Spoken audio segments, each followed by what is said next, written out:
여러분, 우리는 욥을 통해서 믿음이 있는 의인이라 할지라도 삶이 바닥을 치게 될 때 우리가 때때로 흔들리기도 하고 연약한 참 우리의 인생에 불과하다는 사실을 결코 잊어서는 안 됩니다. 믿음이 있어도 흔들릴 수 있어요. 나아가 우리 자신의 삶을 또 고난을 당할 때, 어려움을 당할 때는 저주할 수도 있습니다.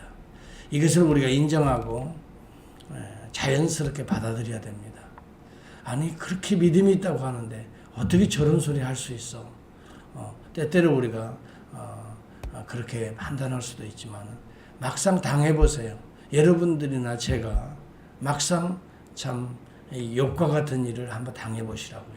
있는 재산 다 참 빼앗기고요. 망하게 되고 또 자녀들이 10명까지 다 하루아침에 태풍에 집이 무너져 망하게 되고요. 또 하루아침에 이 좋았던 건강마저 다 해치게 된다고 볼 때 여러분 같으면 어떡하겠어요? 여러분 같으면 대단하게 할렐루야 하고 그렇게 참 담대하게 살아갈 그런 자신이 있고 능력이 있습니까? 여러분, 자기가 당해보지 않으면 모르는 일입니다. 물론 여러분 정말 그런 믿음 가운데 살기를 바라요. 그렇지만 때때로 우리가 연약하고 흔들릴 수가 있어요. 이러기 때문에 우리는 연약한 존재라는 걸 인정해야 됩니다. 그리고 하나님의 은혜로 여기까지 왔구나. 하나님의 은혜가 아니었으면 내 힘, 내 믿음 가지고서는 여기까지 올 수 없었는데 정말 하나님의 은혜구나 생각하면서 우리가 약할 때 오히려 주님 앞에 더 감사하고 엎드리는 저와 여러분이 되어야 될 줄을 압니다. 그런데 이제 이렇게 욥이 참 육신의 악창까지 몸에 다 병들어서 기와장으로 턱턱 긋고 피고름이 나를 정도로 이런 고통 가운데 있고 가진 것은 아무것도 없지요. 이제 뭐가 됐어요? 자녀들도 다 없지요. 사랑하던 아내마저도 이런 하나님이라면 저주하고 차라리 죽어버리는 낫겠다 이러지요. 정말 이런 상황에서 여러분 어떡하겠어요? 고통스럽죠. 그런데 친구들이 찾아옵니다. 이 소식을 듣고 엘리바스, 빌닷, 소발이 찾아오는데요.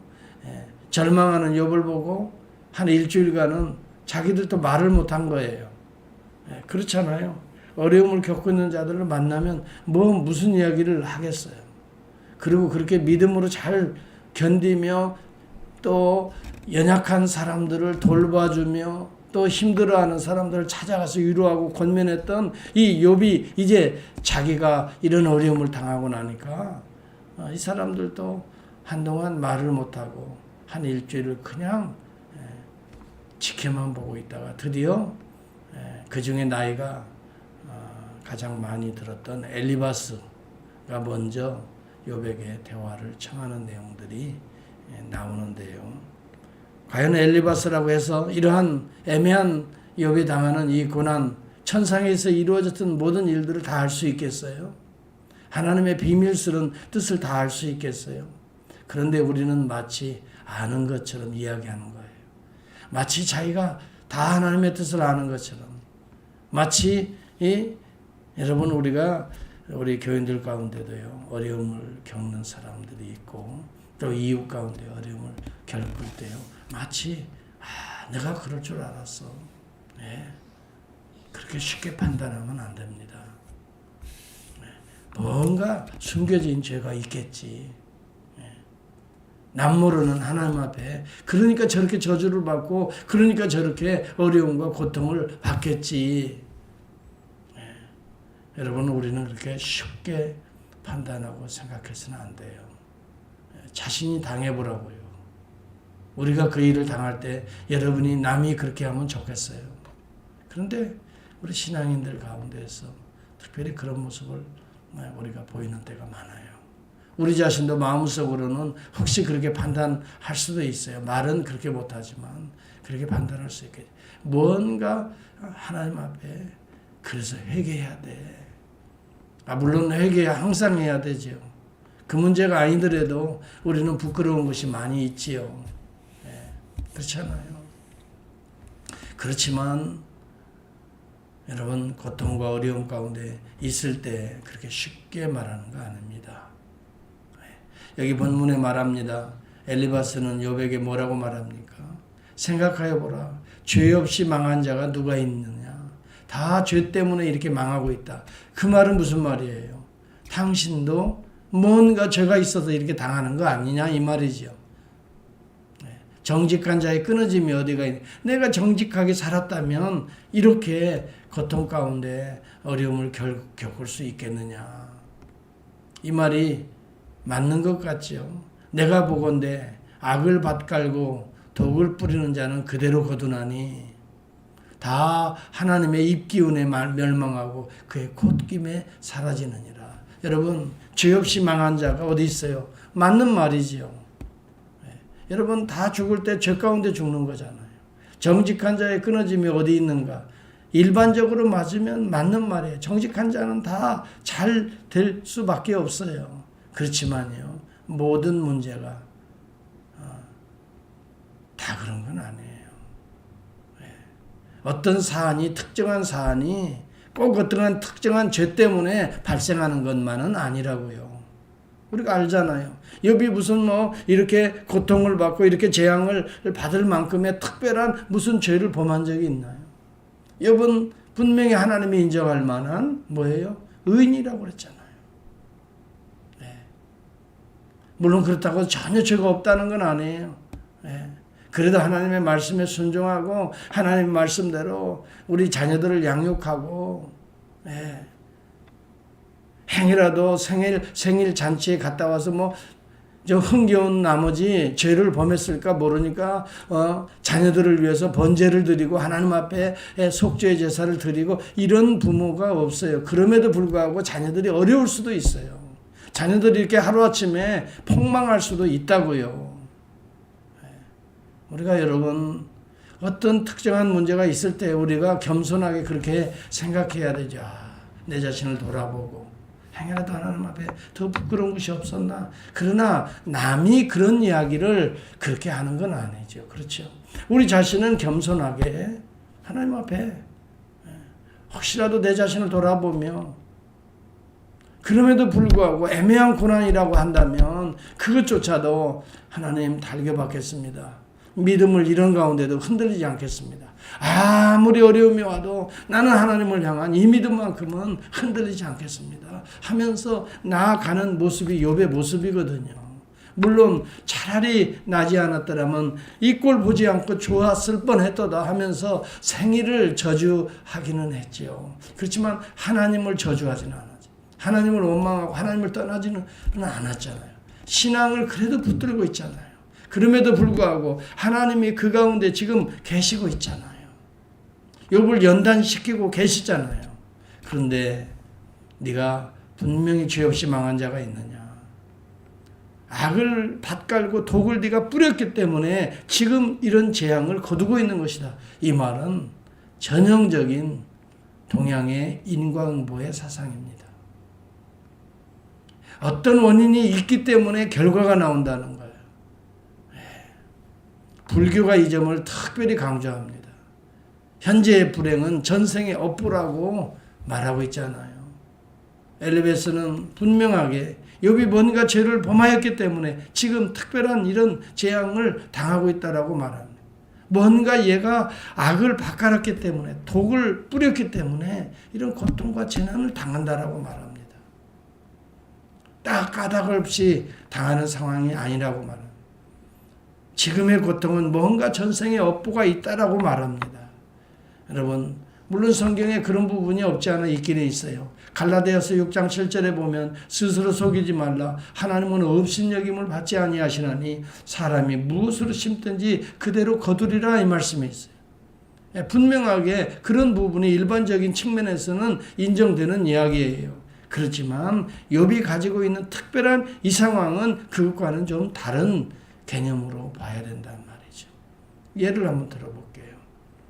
제자들과 함께 예수님이 길가에 지나가실 때 날때부터 소경된 자가 구걸하는 모습을 보게 된 거죠. 제자들이 옆에서 뭐라고 이야기하죠? 주님한테 주님 이 날 때부터 소경된 이 자가 누구의 죄입니까를 질문했어요. 이 사람이 죄입니까? 아니면 그 부모의 죄입니까? 이게 바로 당시에 가지고 있는 무슨 사상이라고요? 인과응보의 사상이에요. 뭔가 죄악이 있었기 때문에 이런 소경이 나지 않았습니까? 이 사람이 부모의 죄가 있는 겁니까? 아니면 뭐예요? 이 사람의 죄가 있습니까? 모든 불행을 바로 죄와 연관을 짓는 거예요. 그런데 우리 주님이 뭐라고 말씀하시죠? 요한복음 9장 3절을 다 펴보시기 바랍니다. 이것을 보아야 오늘의 본문이 이해가 가는 것입니다. 요한복음 9장 3절. 그렇기 때문에 우리가 쉽게 판단하고 쉽게 말해서는 안 돼요. 남의 고통에 같이 아파하고 같이 위로하고 격려 못할 망정 함부로 여러분 재단하고 판단하고 정죄하는 거 하나님 앞에 죄를 범하는 것입니다. 이 부분을 하나님은 책망하셨습니다. 요한복음 9장 3절에 보면은 예수님께서 분명하게 이야기합니다. 같이 한번 합니다. 시작. 예수께서 대답하시되 이 사람이나 그 부모의 죄로 인한 것이 아니라 그에게서 하나님이 하시는 일을 나타내고자 하심이라. 여러분, 우리가 눈에 보이는 현실적인 세계에서 좀 건강이 좀 해쳐지고 그 다음에 뭐예요?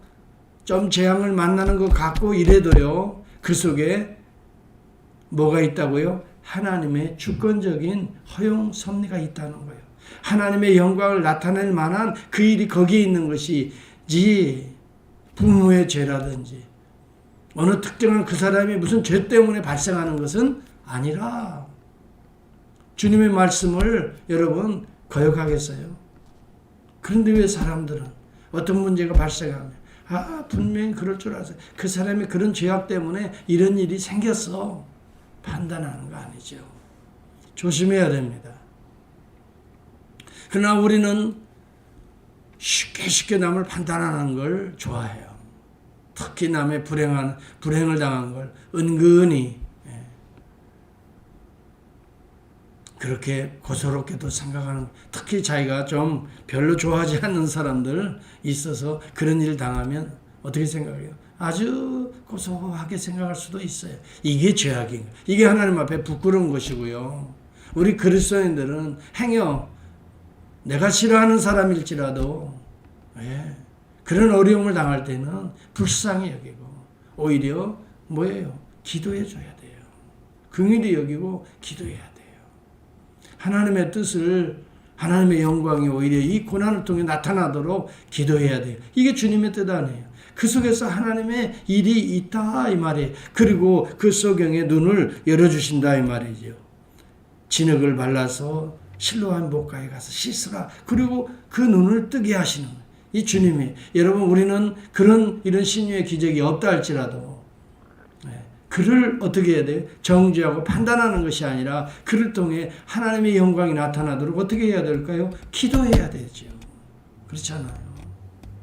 그러나 여러분, 오늘 엘리바스는 찾아와서 분명히 너가 악을 뿌리고 독을 바꿔놨기 때문에 이런 결과가 온다. 당시에 성경적이지도 않은 인과응보의 사상, 뭔가 너의 업보가 있다는 거예요.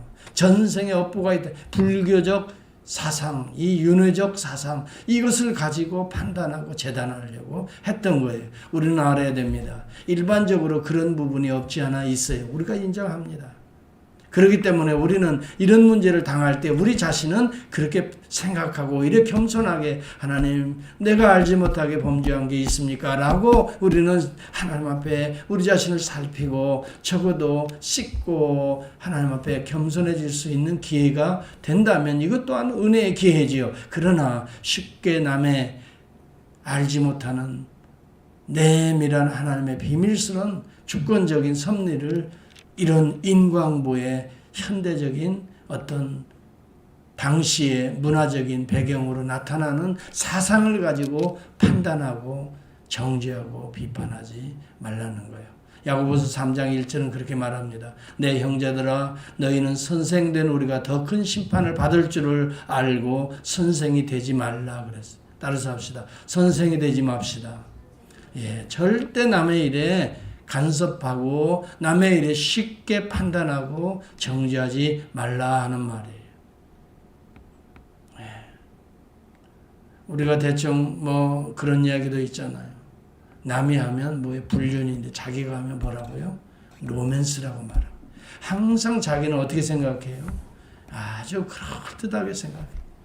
자기가 당하면 아주 뭐 자기 유리한 입장으로 생각하지만 남이 조금 그런 모습이 보여지면 뭐가요? 불륜이야. 뭐 판단하고 수군거리고.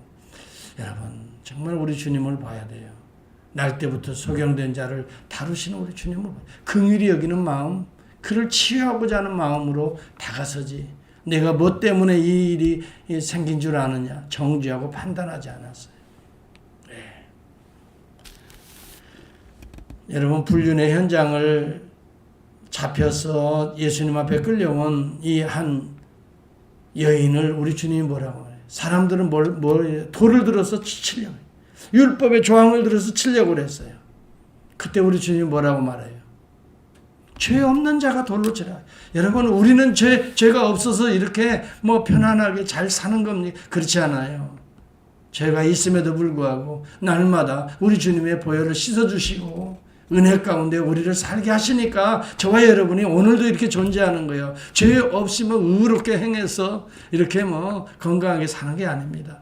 따라서 하나님의 은혜로 여기 지금 있는 거예요. 우리의 지금 믿음도요. 하나님의 은혜로, 은혜의 선물로 이 믿음을 지켜가고 있는 거 아니겠어요? 그렇지 않나요? 예. 100% 하나님의 은혜 속에, 주권적인 섭리 속에 우리 가운데 있어요. 우리가 특별히 죄가 없어서 깨끗해서 뭐 잘 나가는 거 아니고요. 예. 기본적으로는요. 우리도 하나님의 은혜로 여기까지 이렇게 참 어려운 고비고비들을 잘 이겨낼 수 있는 거 감사하죠. 감사해야 됩니다. 예. 그러나 우리가 때로 어려움을 당할 때 우리 자신을 돌아보는 계기가 돼야 됩니다. 하나님, 내가 온전하게 살지 못한 부분이 있습니다. 인정해야 됩니다. 우리 자신들은 하나님 그렇습니다. 내가 좀 게으르고 내가 좀 악하고 내가 하나님 말씀대로 살지 못한 부분이 있습니다. 아버지, 이번 기회를 통해서 나를 다시 한번 청결하게 새롭게 해주십시오. 주신 이도 하나님이시고 거두가신 하나님이신 걸 내가 믿습니다. 이런 어려움이 있다고 내 믿음이 흔들리지 않게 주님 지켜주시옵소서 하면서 우리 자신은 잘 살피세요. 그건 은혜요. 덕이 됩니다. 그러나 남들이 어려움을 당할 때는 우리가 알지 못하는 하나님의 주권 섭리가 그 속에 있어요. 그렇기 때문에 오히려 긍휼히 여기면서 그저 말하는 거 좋아하지 맙시다. 선생되려고 하지 맙시다. 우리가 내가 당하는 것처럼 그 아픔을 어떻게 해요? 내가 품에 안고 조용히 기도할 때 나에게도 은혜가 되고 나도 넘어짐을 방지할 수 있는 은혜의 기회가 되는 것이고요. 특별히 이러한 기회에 주님을 바라보세요. 주님은 십자가의 저주를 여러분 우리 때문에 당하신 분이에요. 우리가 당해야 될 우리의 죄의 문제를 주님이 당하신 거예요. 십자가를 다른 사람들이 볼 때는 뭔 죄가 있어서 십자가에 저렇게 달리지? 라고 말하고 했어요. 주님의 절대적인 구속의 섭리가 그 속에 있었잖아요. 주님의 죄 때문에 여러분 주님이 십자가 진 거 아니잖아요. 우리의 죄를 가져가시려고 십자가 지신 거 아니에요. 그 속에는 하나님의 비밀스러운 창조 때의 아담과 하와의 이 근본적인 죄악을 이 아들을 통해서 어떻게 해요? 대속하시려고 하신 그 비밀이 그 속에 있었잖아요. 우리가 이것을 안다면, 주님의 이 모습을 안다면 함부로 여러분 어려움과 고통과 저주를 또 재앙을 판단하거나 함부로 여러분 정죄해서는 안 됩니다. 우리가 종종 그럽니다. 무슨 어디 나라에 무슨 재난이 임하고 어느 나라에 뭐 우한도 그래요. 우한에 뭐 물론 그럴 수도 있겠지. 그러나 적어도 우리는 정죄하고 판단해서는 안 돼요. 그 나라의 그 백성들이 여러분 보세요. 특별히 뭐가 있어요. 물론 우리는 알지 못하잖아요. 그럴 때는 함부로 판단해서는 안 돼요. 이번에도 뭐 어디에 무슨 일이 일어나고 수찬성에 뭐가 일어나고 하면 그 사람들 인도네시아 뭐가 일어나면 뭐 그 사람들의 뭐 이러면서 여러분 우리는 그 사람보다 뭐 그렇게 대단하게 어려운 게 있어요.